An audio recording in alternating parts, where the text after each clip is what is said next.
Warriors is brought to you by Syngenta. To learn how you can fight weed resistance, visit www.resistancefighter.com.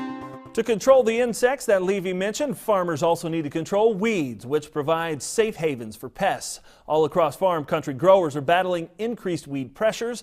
And over the next 3 days, we're going to visit the front lines of this battle, looking at research from the land-grant schools. We began with the experts at LSU Ag Center. Here's Toby Blanchard. Weeds that grow wild on the edges of fields are not an issue from a weed management standpoint. But in that vegetation lurks insects. And if farmers don't control it, the insects will make their way onto their crops.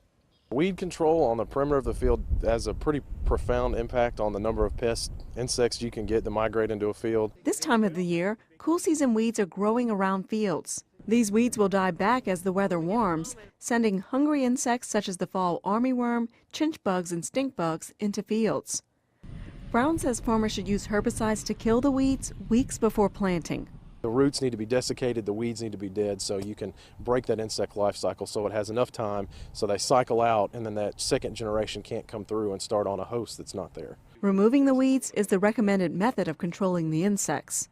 Brown says spraying the weeds with insecticides is not a good practice. Applying an unneeded insecticide for something that might be there, like you might have armyworms there, you might have stink bugs there, is not integrated pest management. Brown says this is especially important for cotton fields, where cutworms living on weeds can heavily damage the crop.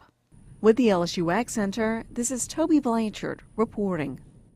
Tomorrow, we'll see how scientists in the Buckeye State are dealing with one of their biggest weed challenges, ragweed.